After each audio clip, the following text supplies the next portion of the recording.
Hi mga ka-rainbow, gandang araw sa inyo guys. Ako nga pala si Monde. Puno ng pangarap pero wala pa natutupad. So for today's video guys, papakita ko sa inyo kung anong trabaho ko. So isa nga pala akong ahente guys. Alam niyo naman mga ahente, nambubudol. Joke lang.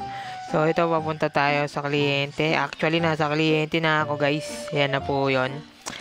Bibisit ko lang po yung nabenta ko sa kanilang rainbow guys. Yung rainbow vacuum cleaner guys. Rainbow vacuum cleaner nga pala guys ang aking binibenta. So yan, nag-doorbell at pinapasok na po ako ng kliyente guys. So papasok na po tayo nyan.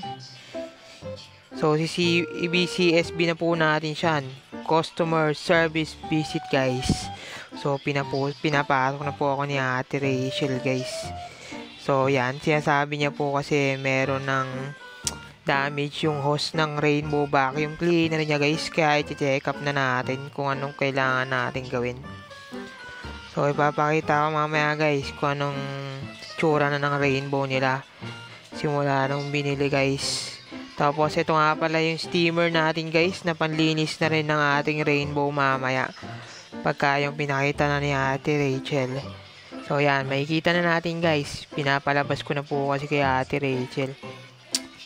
Ate Rachel nga po pala, shoutout sa iyo. So yan, habang hinihintay po natin yung kanyang vacuum. Yan, pasunsyo muna tayo. Yung nilabas na po niya. Nga po pala yung latest model ng rainbow vacuum cleaner guys. Syempre, kahit latest model yan, nasisira yung hose kasi sa sobrang sipag ni Ate Rachel. Kaya pinapaliwanag niya sa akin. Nasira yung handle kit guys, nabaksak niya daw yan. So pag hinuhugot niya, natatanggal na daw guys. Kaya nilagyan niya ng tape. Ayan. Pinapaliwanag ko sa kanya na kailangan ng palitan yan.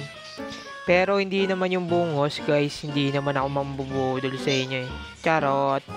So yan. Napaliwanag ko sa kanya na yan lang papalitan. Pero wag lang yung hose kasi mapakamahal po niyan guys. Expensive ang rainbow guys. Kung sino mga nakakilala sa rainbow. So pinapaliwanag ko po sa kanya. Nanghingi siya ng discount agad. Wala pa nga guys. So yan, papakita na po natin kay Ate Rachel kung anong problem. Nakita ko po yung rainbow ni Ate Rachel guys. Sobrang dumi na. Tamad ata to si Ate Rachel. Charot. Hindi talaga. Hindi po siya tamad guys. Sa sobrang sipag niya, hindi niya napapansin. Sobrang dumi na ng rainbow vacuum cleaner niya guys. So ipapakita ko po sa inyo yung tsura ng rainbow nila sa loob yan.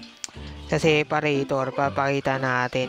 So yan na nga po guys, oh. Purong putik na po at alikabok. Tapos puro buhok siya guys. So habang siya-setup natin yung steamer guys, tatanggalin na rin natin yung pinagkukunan, yung heart and lungs ng machine guys. So yan, natanggal ko na siya.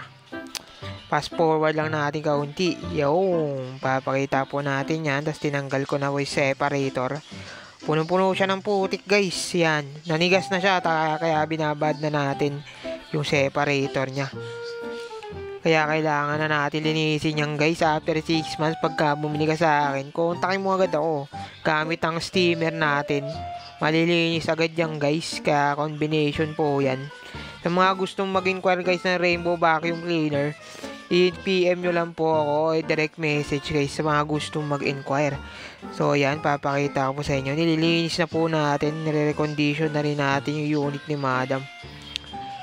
So mamaya ipapakita ko na rin po yung final result niyan, kung gaano kaganda ang pagkakalinis ko. Syempre, pupurihin ko yung sarili ko. Yan, di ba? From dirty to not dirty guys. Oh, di ba? Ayun ang ginagawa namin mga ahente guys. Pinapanatili namin malinis yung pinagbenta namin, binenta namin sa kanila. Hindi kami tulad ng ibang ahente guys na pinapabayaan ng lahat ng mga after bumili. Papabayaan na nila yung binenta nila sa kanila. Siyempre, aalagaan po namin yan kaya pabalik-balik yung kliyente namin guys.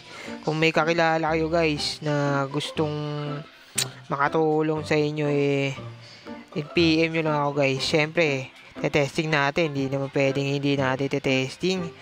So yan, high speed mode yan guys, 4 speed level na po kasi yung rainbow vacuum cleaner.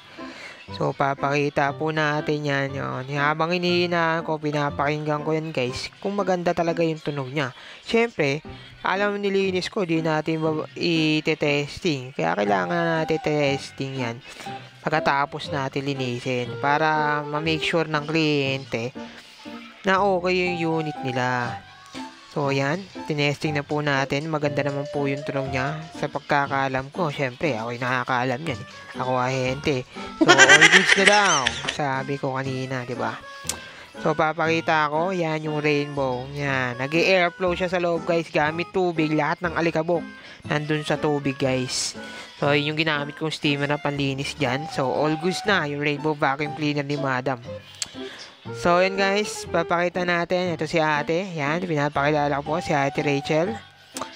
Ayan po yung pinakita ko po kung gaano kaganda na yung rainbow. Nagkabiroan nga lang kami dyan. Sumisira daw. Yan. So, pupull out natin yan guys para mapalitan ng bago yung handle kit. So, pinalawanan ko kay ate. 2 to 3 days naman yan bago mabalik yan. So, pumayag naman si ate. Ipa-purifier niya na lang yung rainbow niya kasi ipa-purifier pa rin yun. So, yun guys, maraming salamat sa pagsama. Nawa po'y sa mga gustong mag-inquire kung paano gumana ang rainbow at kung gusto mo magpa-demo ng rainbow vacuum cleaner, huwag kayong maya guys. Magpa-demo kayo sa akin, libre lang. Maraming salamat, paalam. Yun.